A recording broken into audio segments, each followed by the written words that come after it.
Gənclər bizim gələcəyimizdir, gəncləri qabağa vermək lazımdır. Heç vaxt belə axmaq fikir olmayıb. Gəncləri qabağa vermək lazımdır. Bu yaxşıdır, sən Oskar üçün çalışmalısan.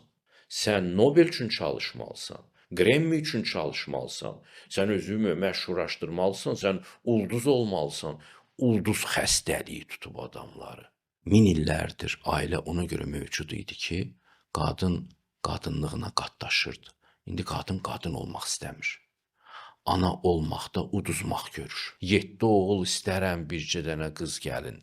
Bu sözün özündə diskriminasiya görürlər indi. O 7 oğul 7 canını qurban verməlidir bir qızdan ötürü. Onu ona görə elə yetişdirirdilər.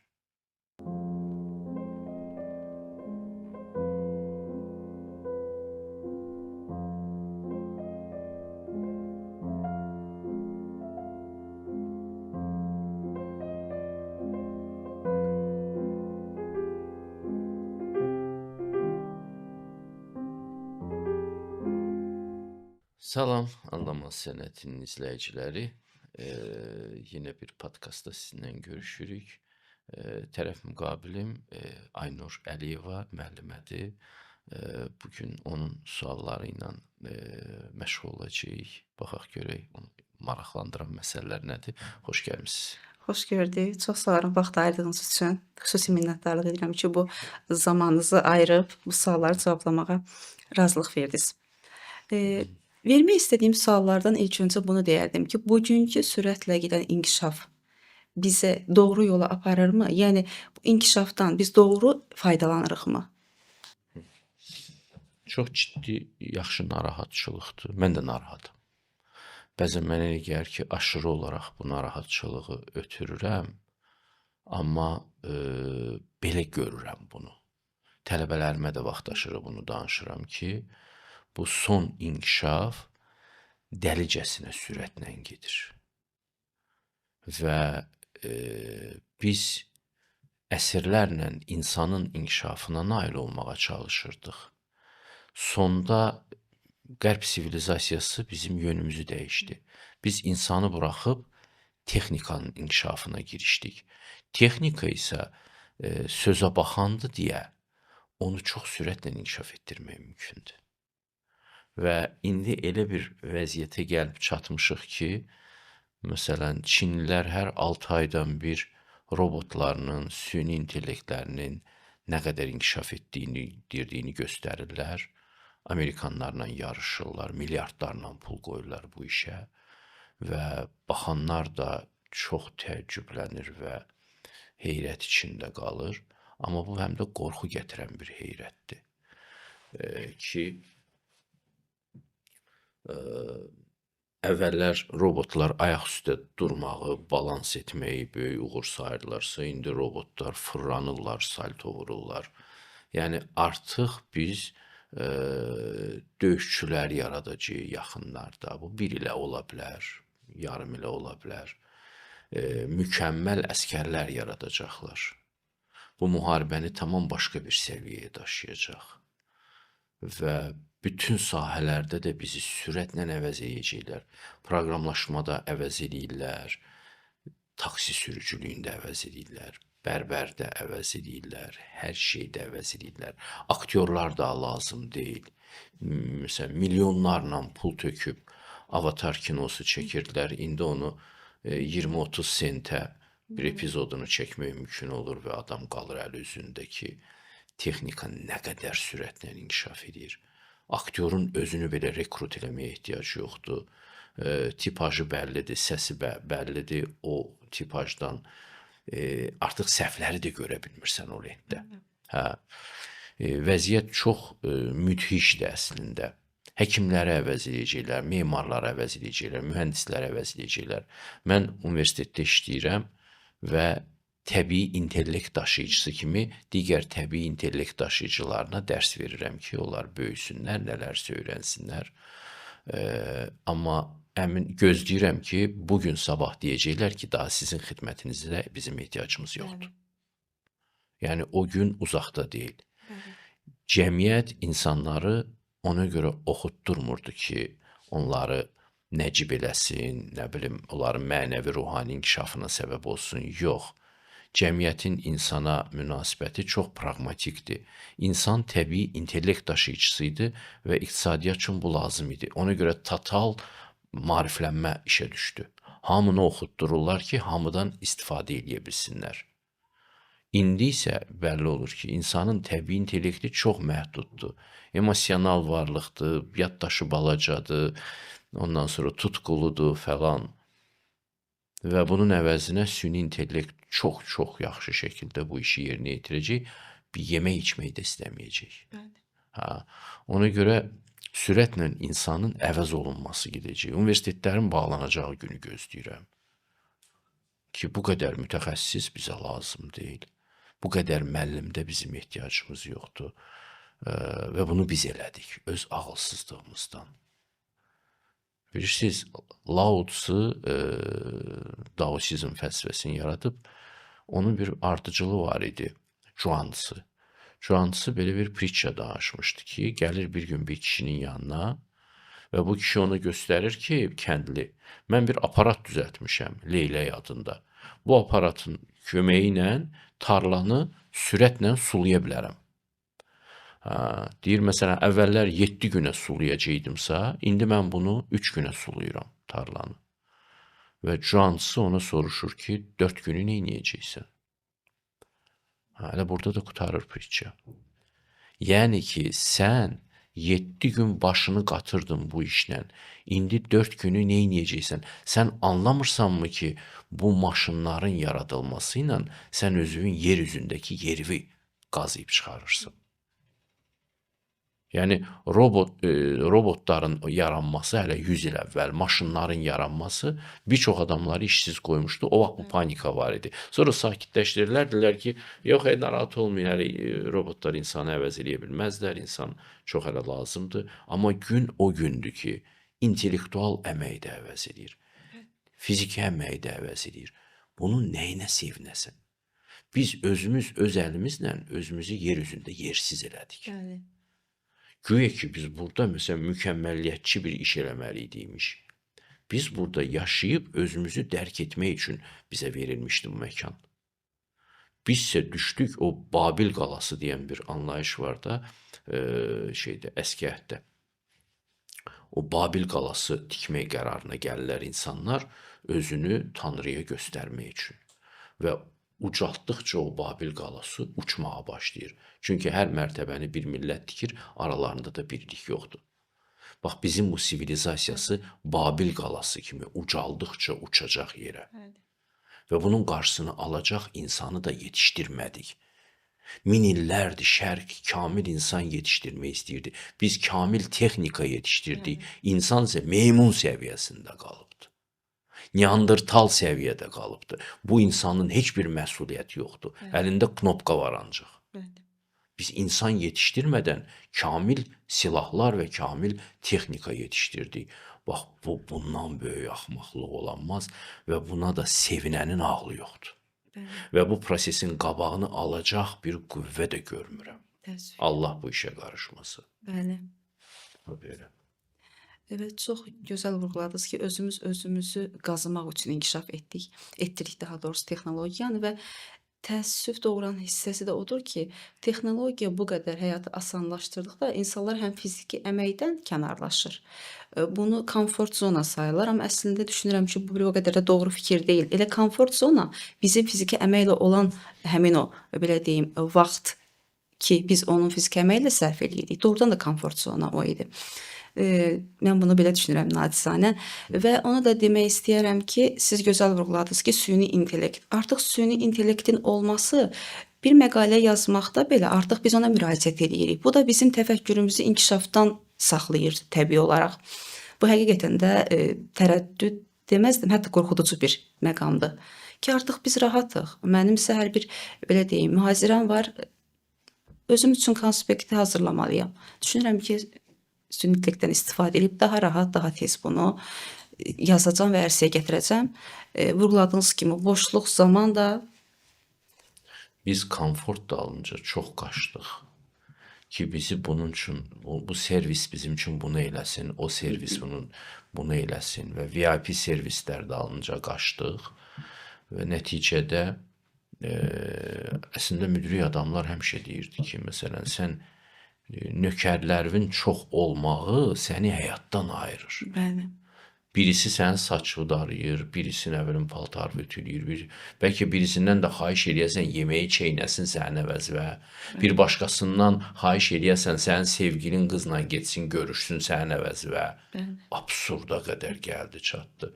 Biz bu komfort arxasınca, xidmət arxasınca qaçmaqla həyatdan uzaq düşdük. Yəni bu qədər axmaqlıq rastlaşacağımızı heç təsəvvürləməzdim. Çox da sürətlə. Və təəssüf doğuran məqamında biri budur ki, bu qədər sürətli inkişaf, komfort zona, bunu inkişaf sayırıq. Bu inkişafdırmı? Bunu inkişaf sayılır. Həqiqi inkişaf yalnız insanın mənəviyyatı ilə bağlı ola bilərdi. Belə. Və bir məqam da var ki, hal-hazırda həqiqi inkişafın mənəviyyat olduğunu bilən kütlə çox azalıb və qəribə bir şəkildə olan o azacıq sayda olan insanları da belə deyim, inkişaf etmiş özünü sayan kütlə aşağılayır. Dəyərlərimizi gerdə qalmışlıq kimi belə deyim də təqdim edirlər. Təbii, bu da təbiidir. Biz elə bir, bu yalançı dırnaq içində inkişafda hamısı ilə ondan intişar tapdı ki, insanlar ruhu unudub maddiyatı tutdular.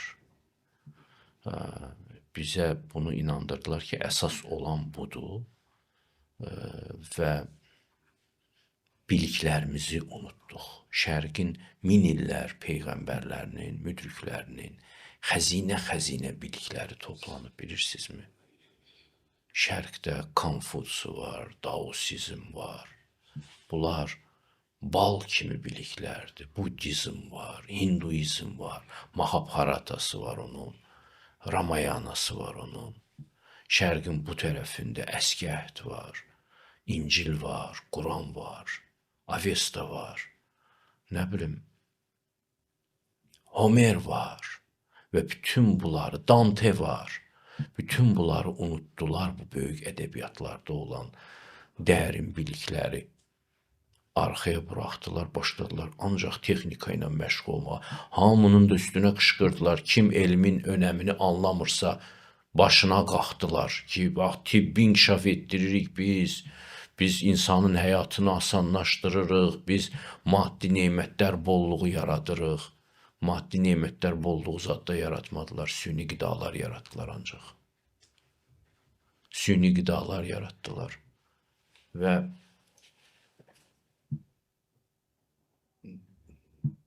həqiqi insani inkişafdan bizi azdırdılar. İndi bu bilikləri itirmişik deyə Allahın da bizə bunun cəzası bu cür gələcək. Biz Allahın ayələrini ucuz tutduq. Biz Allahın hikmətini ucuz tutduq. Bunun cəzası var. Bəli, mütləq. Mən elə görürəm bu hadisələri ki, üzümüzü həqiqətdən uzaqlaşdı, çevirdik və gəldik, çıxdıq bugünə. Ona görə də adamlar da bunun qədrini bilmir təbii ki. Yəni, elə bir nəsil yetişdi ki, bu qədim biliklərlə əlaqəsi pozulubdur, yoxdur. İndi kimlər yetişəcək ki, bu biliklərin əhəmiyyətini və mənasını anlayacaq, ömründən keçirəcək bunu, cəmaata anlatacaq. Yenə sıfırdan başlamalıyıq sanki. Məndə elə bir his var. Bəli. Və cəmiyyətdə əsas da gənclərə yönəlsək, diqqət etsək, həqiqətən də heç kim fəlsəfə haqqında düşünmür. Dini kənara qoyuram. Bəzən dini deyirlər ki, geridə qalmışlıq. Adam artıq bunu belə söyləməyə çəkinir. Düşünürsən ki, daha elmi bir formada çatdırasan. Və heç kəs düşüncə ilə maraqlanmır. Heç kim düşünmür. Niyə varam, nə üçün varam? Cavanları mən çox da qınamıram doğrusu. Çünki özüm cavan olanda da axmaq olmuşam. Ona görə cavanları qəti qınamıram. Qınayıram yaşlıları. Harda yedilər ağıllarını? pendir çörəklə. Bəli. Niyə gəlib çıxdılar bu 50 yaşda olanlar, 40 yaşda olanlar, 60 yaşda olanlar, indi 70 yaşda olanlardan da bir iş tələb eləmək çətindir, amma bu yaş aralığında olan insanlar niyə tapmadılar həqiqəti? Niyə işləmirlər? İşləyənlər var, amma çox azdır. Çox az. Yetərli qədər deyil. Bəli. Ona görə cavanlar da yolu tapa bilmirlər. Çünki yolu göstərən ağsaqqallar da olmadı. Cavanlar nə dedilər, həyatı onun üzərinə dizayn elədilər. Bəli. Ümumiyyətlə elə bir yerə gəldik, çatdıq ki, hələ Sovet dövründə mənim yadıma. Gənclər bizim gələcəyimizdir, gəncləri qabağa vermək lazımdır. Heç vaxt belə axmaq fikir olmayıb. Gəncləri qabağa vermək lazımdır. Gənci qabağa vermək macəraçılıqdır, Bəli. avantürizmdir. Bəli, bəli. Yəni cəmiyyətin həmişə müdriklərini, ağsaqqallarını qabağa verərdilər bir iş olanda. Gəldik elə bir dövrə çıxdıq ki, daha ağsaqqalda ehtiyac yoxdur. O elə bilikdə ehtiyac yoxdur mesajı idi Bəli. bizim həyatımızda. Ona görə də o qədim biliklərdən biz imtina elədik, ağsaqqallıqdan imtina eləməklə. İndi fikir verirsiniz, adamlar heç qocalmaq belə istəmir. Bəli. Qocalıq ayıb bir şey oldu. Bəli. İnsanlar üzlərindəki qırışları gizlədirlər, ağ saçlarını Bəli. gizlədirlər, rəngləyirlər. Qocalıq utanmağa başladı. Çünki biz gəncləri qabağa verək, gənclər belə dedik, repressiya elədik qocalığı. Gömdük onları qocalar evinə. Bütün dünya üzrə bu dəqiqə ən sürətlə artan müəssisə qocalar evləridir. Ən sürətlə artır. Hamısı da deyir ki, başqa çıxış yolu yoxdur. Bu həyat bunu tələb edir. Çünki siz belə bir dünya yaratdınız. Nəsillər arası əlaqəni qopartdınız. İnsanın təbiətlə əlaqəsini qopartdınız və ən əsası insanın Allahla əlaqəsini qopartdınız. Ayrı-ayrı getdiniz. Birləşdirilmək lazım olduğu şeyləri ayırmağa başladınız. Ona görə belə bir həyat olacaqdı da. Ona görə mənə təəccüblü gəlmir bu. Bəli. Doğru vurğuladınız ki, gənclər bizim gələcəyimizdir dedik. Sanki təcrübəsiz bir sürücüyə sükanı əmanət etdik.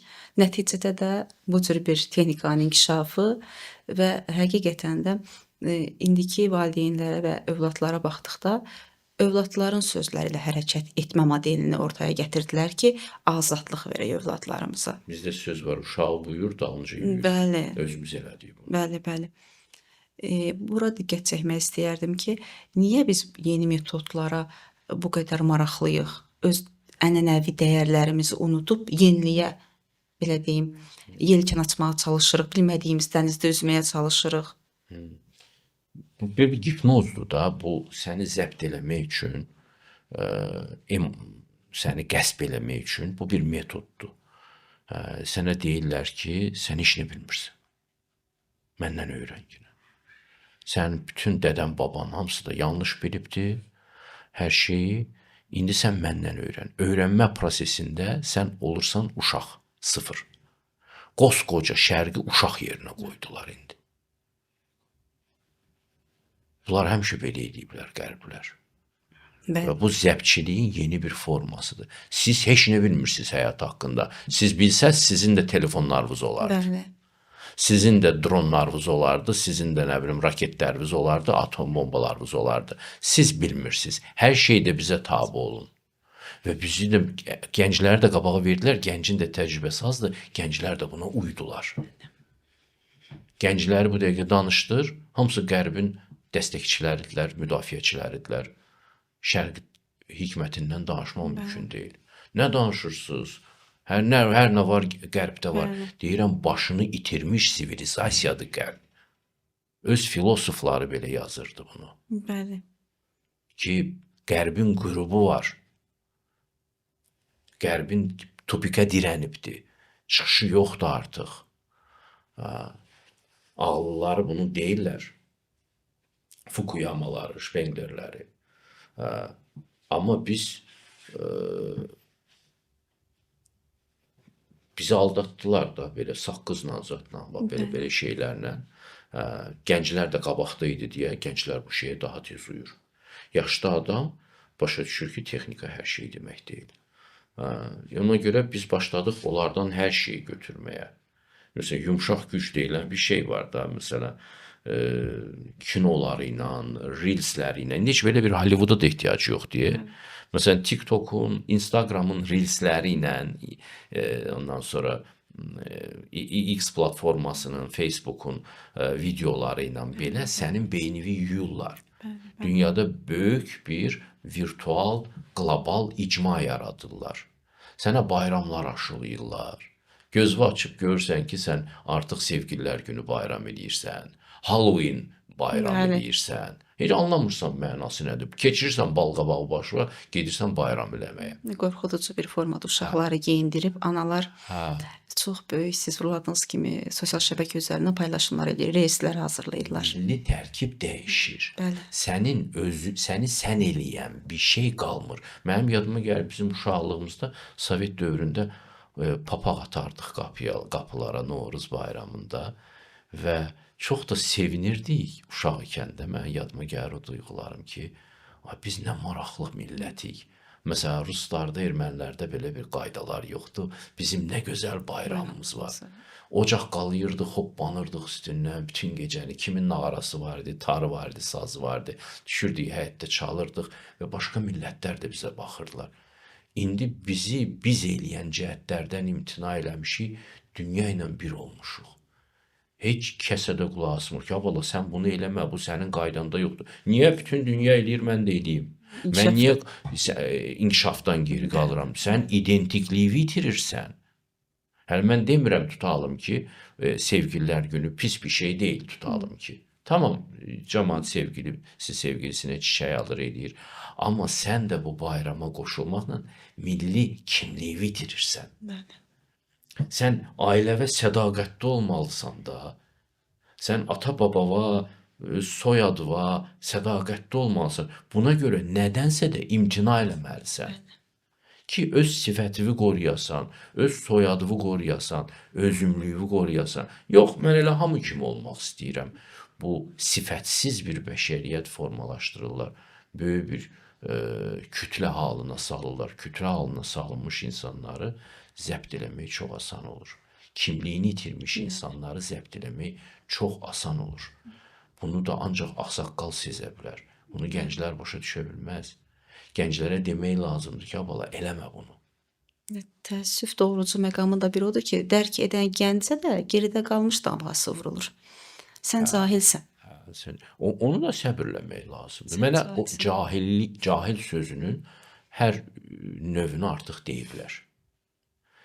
Lağ eləməyin də hər formasını tapıblar. Hər ay olmur ki, haram ay bilməzdər, halal ay bilməzdər. Hücum eləyərlər. Hər ay bir hücum bir yaz yazırlar, bir video çəkirlər. İndi sevənlər var, tanışlar var. Deyirək ki, mən bir cavab verməyəcəksən. Deyirəm, niyə cavab verim axı? O sənə şər atır, sən başlayırsan özünü təmizə çıxarmağa.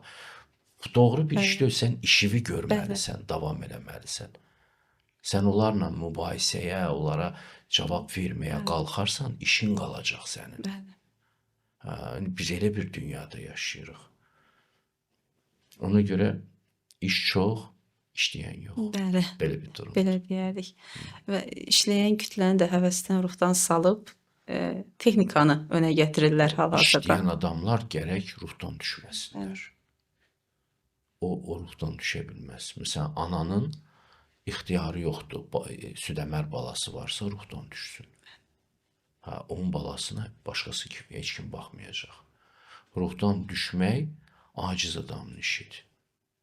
Yorulmusan, yat dincəl. Qalx, yeni işin başına geç. Ruhdan düşmək nə deməkdir?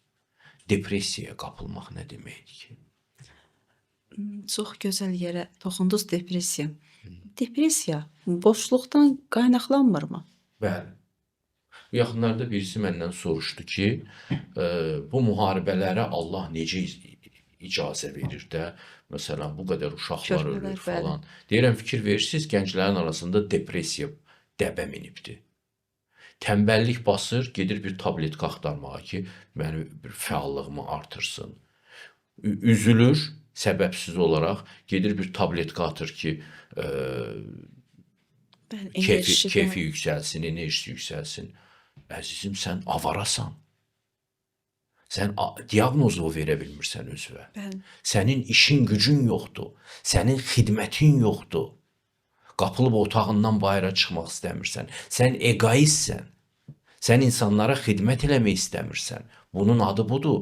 Adını qoyur ki, depressiyadır. Bir ölkəyə müharibə düşəndə, bombalar yağanda o depressiyalılar bilməm harda olur. Həmən qaçırlar analarını, atalarını xilas eləməyə, qardaşlarını xilas eləməyə. Siz təsəvvür edirsiniz, bomba düşür evə, adam elə bilir ki, yaxınlarını itiribdi də. Sonra birdən gedir, bacısını tapır. O qədər xoşbaxt olur ki. İndi bu gün bacısı bunun yanındadır. dəyərlənir. Bacısını dəyərləndirmir. Anası yanındadır. Xoşbaxtlıq səbəbi deyil anasını görmək. Atasını görmək xoşbaxtlıq səbəbi deyil. Depressiyaya qapılıb bu. Ciddi bir müharibə düşür. Allah alır bütün alışdığı dəyərləri əlindən. Bəlli olur ki, depressiya qalmadı. Demək ki, qudurğanlıqdandır bunlar hamısı. İnsanlar rahat həyatdan qudururlar, dəyərləri unudurlar. Depressivlik dəyərləri dəyər saymamaqdandır. Bəli, Bir stəkan suyu dəyər saymamaqdadır. Başa düşürsünüz? Bir dənə almanı Allahın məhəbbət məktubu kimi yeyərkən oxuya bilmirsənsə, sən dəyərləri unutmusan. Bir tikə çörəyin nə olduğunu bilmirsənsə, müharibələrdən sonra mənim yadıma gəlir, mənim uşaqlığımda harda bir çörək gördülər, öpüb gözümüzün üstünə qoyardıq. Yerdə çörək görərsə qaldırardıq, bir hündür yerə qoyardıq. Bu bir adət idi. Mən başa düşdüm ki, bu 2-ci Dünya müharibəsindən sonra qalmışdı. Adamlar o qədər aclıq çəkmişdilər ki, çörəyin qədrini bilirdilər və bunu bir 2 nəsil bu yana bizə də ötürə bilmişdilər. Bizdən sonrakılar bunu artıq anlamaq iqtidarında deyil. Çörək kiflənib atmaq lazımdır. bəli, Başa düşün. Çörəyə sevinmirsə bu adam, bu depressiyaya tutulacaq da. Gün işığına sevinmirsə buna ekstra bir şey lazımdır. Narkoman olacaq bu sonra gedib. doğrudur. Başa düşürsünüz? Gün işığından həzz ala bilmirsənsə, üzvə dəyən mehdən həzz ala bilmirsənsə, təbiətin mənzərəsindən həzz ala bilmirsənsə, anavın sağ olmağından, atavın sağ olmağından, qardaşının, bacının olmağından, vətənivin olmağından, müharibənin olmamağından həzz ala bilmirsənsə, sən depressiyaya tutulacaqsan təbii ki. Sən narkoman olacaqsan. Sən xəstələnəcəksən. Ona görə bunun sayının artması avaraçılıqdandır. Dəyərlərin qədrini bilməməkdəndir. Və Allah göstərməsin, insanı dəyərləri bir daha dəyərləndirməyə məcburlamaq üçün Allahın metodları var. Bəli, Səfalət, bəli, kasıblıq, bir qab şorbanın nə olduğunu bilməyən adam depressiyaya düşəcək. və bu da daha bir şiddətli cəza yəqin ki, tətbiq olunmalıdır ki, dəyərlər yenidən gündəmə Və gəlsin. insan ağılsızdır. Bilirsiniz, müdriklər, məsələn, adı nədir? Budda ata bənzədirdi insanları. Deyirdi ki, at var ki, qamçını vurursan doğru yol tutur. At var ki, qamçını göstərirsən doğru yol tutur. At var ki, qamçının kölgəsindən işini bilir, doğru yol tutur. İnsanlar da belədir. Biraz unudana xatırladırsan doğru yola düşür. Amma tam zırrama olmuş insanlara necə izah eləyəsən ki, bu Allahın yaratdığı həyatın hər anı, hər məqamı nemətdir. Sən niyə xoşbaxt olmursan ki?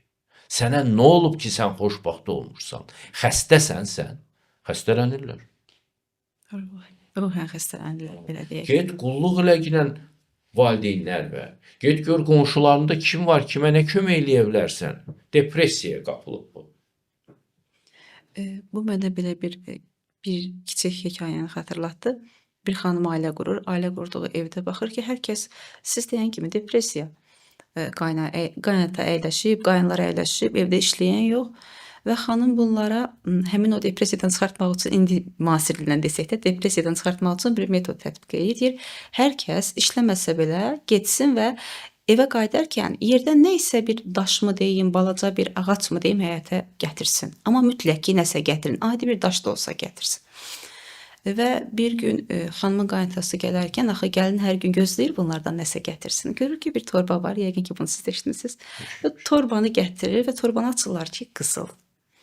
Yəni həqiqətən də bu kiçik hekayələrdə böyük bir bizim üçün mesajlar var idi və təəssüf doğuran məqamın biri odur ki, içi özüm daxil də deyərdim. Hər birimizin əlində elektronik bir alət. Axşam övladlarımıza üzr istəyirəm, nağıl danışmırıq. Bu cür hekayələr danışmırıq. Bu da onların təfəkkürünün inkişafdan saxlayan əsas məqamlardan biridir ki, elektronikanın əsiri olmuşuq. Təfəkkürləri qalsın bir qulaqda Aynur xanım. Ürəkləri quruyur. Bəli. İnsan dəyərlərdən uzaq düşürsə, insani dünyadan, nağıllar danışmaqla, pritçalar danışmaqla biz uşaqların ürəklərini aktivləşdiririk. Ürəklər öldü. Bəli. Hələ mənim gəncliyimdə deyirlər ki, poeziya nəyə lazımdır ki? İqtisadiyyata heç bir xeyri yoxdur, elmi heç bir xeyri yoxdur. Poeziya sənin ürəyini diri saxlamaq üçün son sığınacaqdır. Bəli. Amma ürəyi diriltməyin yolu müqəddəs kitablardır, bunu da deyim. Bəli. Poeziya diri saxlaya bilər aşağı-yuxarı. Amma ölü qəlbi diriltməyin bircə yolu var, Allahın sözü. Bəli. Və bunu unutduq biz uşaqlarımıza bunu deyib. Bir təfəkkür inkişaf eləsin, ya neynəsin. Biraz daha sanki yenə elmə reverans verməyə çalışırıq burada. Düşüncəli deyək. Bizim işimiz Nobel almaq deyildi. Bəli. Bizim işimiz şöhrət deyildi. Bizi bu hədəfə gətirib çıxartdılar. Həyatımızı buna çıxartdılar ki, sən bir şöhrət işığında bir şey eləməlisən. Başa düşürsünüz? Bu bir axmaqlıqdır. Bu Homer'in İlyadasında bir Axilles obrazı var. Şöhrət üçün gəlib özgənin müharibəsinə girmişdi. Müəyyən mənada ən faciəvi varlıq da o idi. Çünki o kimsə qisas almaq üçün gəlmişdi ora. Kiminsə bir pragmatik marağı var idi o müharibədə. Kimsə vətənini qoruyurdu. Bu isə şöhrət üçün gəlmişdi ora. Bax, müasir adam həyata şöhrət üçün gəlir. Və buna inandırırlar ki, bu yaxşıdır, sən Oscar üçün çalışmalısan. Sən Nobel üçün çalışmalısan. Grammy üçün çalışmalısan. Sən özünü məşhurlaşdırmalısan. Sən ulduz olmalısan. Ulduz xəstəliyi tutub adamları. Başa düşürsünüz? Sən ağa, mən ağa deyir, inəkləri kimsə ağa. Həyat konsepsiyasından biz uzaqlaşdıq. Sadə, Budda deyir ki, müdrik torpağa oxşuyur. Parıllamır yəni. Bəli. Torpağa oxşuyur, parıllamır. Bunlar parıllayan insanlar yaratmağa çalışdılar. Dorian Gray'lər yaratmağa çalışdılar. Parıllayan, ulduz olan insanlar, o insanlar həyatdan qopuq insanlardılar. Sadə insanın sadə hədəfləri olur, qayğıları olur. O, onları ilahi bir məsuliyyətlə yerinə yetirir. Yer üzündəki qeyri-adilik o ulduzlar parıltısında deyil, o mükafatlarda deyil.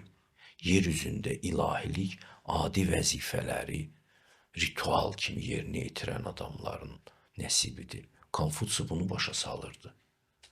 Uğur dalınca qaçır müasir sivilizasiya. Hamını da buna yüklədilər.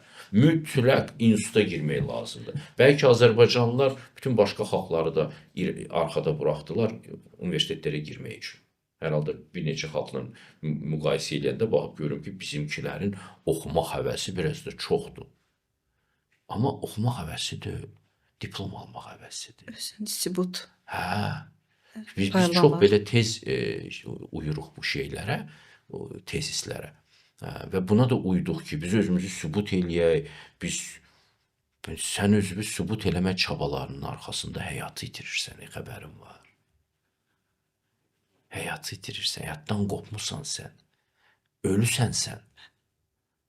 Ona görə insanı həyata qaytarmaq lazımdır. O isə onun açarları dindədir. Bəli. Belə deyə bilərikmi buna Müşfiq müəllim? Dəyərlər axtararkən ən dəyərlilərimizi göz ardı etdik. Təbii.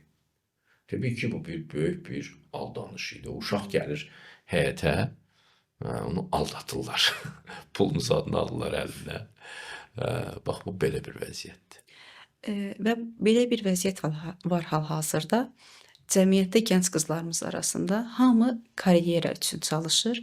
Heç kimi siz deyən o ailə dəyərləri, sadə sıradan ana olub, evladı böyüdüb, o məsuliyyəti tamamilə dolu şəkildə yerinə yetirmək kimi bir qayğısı yoxdur artıq.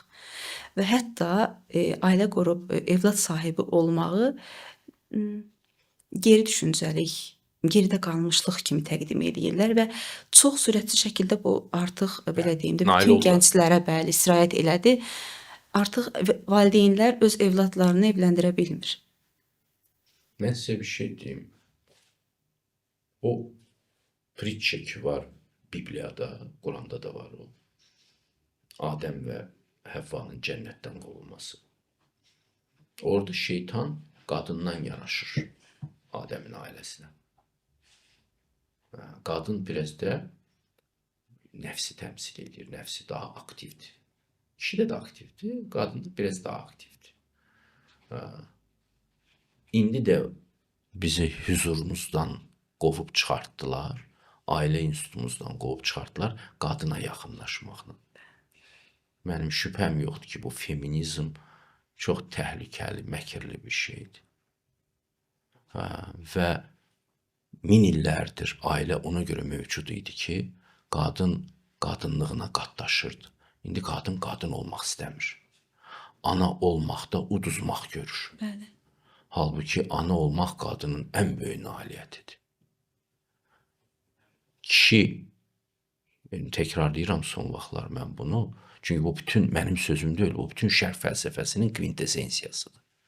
Kişi yer üzünə gəlib ki, həqiqəti tapsın və canını ona qurban versin. Qadın yer üzünə gəlib ki, evlad dünyaya gətirsin. Qadınla kişi həyatının məqsədləri arasında simmetriya yoxdur. Tamamlama var. Qadını kişi ilə yarışa soxdular. Bəli. Qadının psixikasına, fabrik ayarlarına uyğun gəlməyən bir həyat planı cızdılar qadına.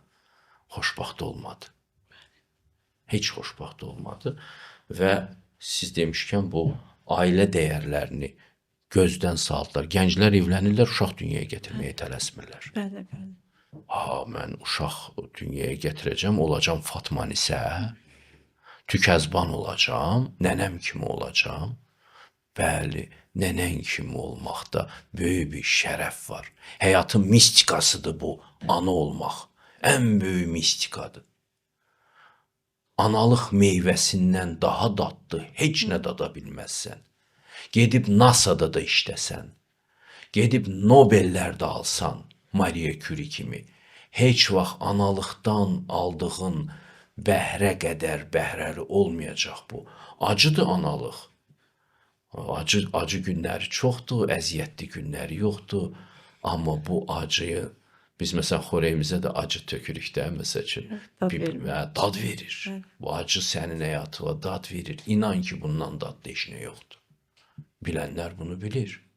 Amma tovlaya bilirlər, gənclərin başını aldada bilirlər. Yox, sən də əvvəlki nəsillər kimi uşaq dünyaya gətirəcəksən, çox uşaqlı ailə mi olacaqsan? Yox, sən gəz, toz, dünyanı axtar, sən qeyri-adisən. Qeyri-adilik adilikdədir. Bunu başa düşənə qədər çox vaxt keçir. Bəli, təəssüf ki. Qeyri-adilik adilikdədir. Müdrik torpaq kimi olmalıdır. Parıldamamalıdır. Bəli. Baxın ağacın qabığına. Nə qədər kələ kötürdü. Mən məsəl üçün ağlım yerindən çıxanda ağacın qabığına baxıram, məni sakitləşdirir. Nə qədər də qeyri-mükəmməldir. Amma həyat doludur. Bəli. O ağacdır. Əyri-üyrüdür budaqları. Düppədüz deyil. Mükəmməllikdən uzaqdır. Amma onun o əyri-üyrülüyündə nə qədər mükəmməllik var. Həyat düzəlməyə ehtiyac hiss eləmir. Həyatı Allah mükəmməl yaradıbdır. Sən gir bu simfoniyanın içərisində öz partituravı ifa elə və xoşbaxt ol. Bu lazımdır insana. Bəli, həqiqətən də bu gün ən bizim təəssüf doğuran məqamlardan biri mükəmməl olmağa çalışmağımızdır. Mükəmməl ana obrazı, mükəmməl iş xanımı obrazı. Məhv olurlar da, Bəli, mükəmməliyyətçi ana atan uşaqlar bədbəxt olur. bəli. Ona görə nənə baba yanında böyüyəndə xoşbaxt olurlar uşaqlar. Nənə baba artıq mükəmməliyyətçi olur. Və sonra da düşünürük ki, niyə tətbiq etdiyimiz üsul doğru nəticə vermədi? Axı biz hər şeyi mükəmməl edirdik. Və bu çox acıdır bunu bir valideyn olaraq söyləmək həqiqətən. Sonda anlayırsan ki, aha, mükəmməl olmalı deyildin. Hətta sizə bir şey söyleyeyim. Kamillik yoluyla irəliləyəndə də, dində də, məsəl üçün din kamillik yoludur. Burada da mükəmməliyyətçilik adamı yolda ancaq ləngidir. Məsələn, aşırı olaraq çalışır ki, məsəl üçün namazların sayını çox eləsin, nə bilim, buradan nə bilim, aşırılıq eləsin, titizliyi biraz belə artırırlar. Görmüşəm belə adamları, bu onları ləngidir. Çünki bununla bərabər ego da böyümüş olur. Bəli. Adam istədiyi nəticəyə nail olmur. Özünü o qədər də ağıllı saymayanda həqiqi mənada müdrikliyə gedə bilirsən. Elə ki özü ağıllı saydın, elə ki özü tam təmiz saydın, yolun ləngiyir o dəqiqə. Yəni bu yolu da belə mükəmməliyyətçiliklə getməli deyilsən. Allah özü səni qeyri-kamil yaradıbdır. Burada da bir hikmət var. Unudanda bax əllər və gör, barmaqların necə qeyri-kamildir. Ağlın yerivə gəlsin. Vurğulamaq istədiyim, biz nə edək ki, böyüyən nəsildə oğlan evladlarımız öz funksiyasını tamamilə belə deyək də, öz funksiyalarına uyğun böyüdək və o unudulmuş funksiyaları belə deyək, yerinə yetirsinlər ki, xanımlarımız da biraz o hansı ki biz bərabərik iddiasından geri çəkilsin. Bunu necə? Əslində kişiləri yönəldən, oğlanlar da yönəldən qadınlardır. Burada belə bir qəribə bir şey var. Ona görə mən çox vaxt qadınlardan danışıram bu məsələdə.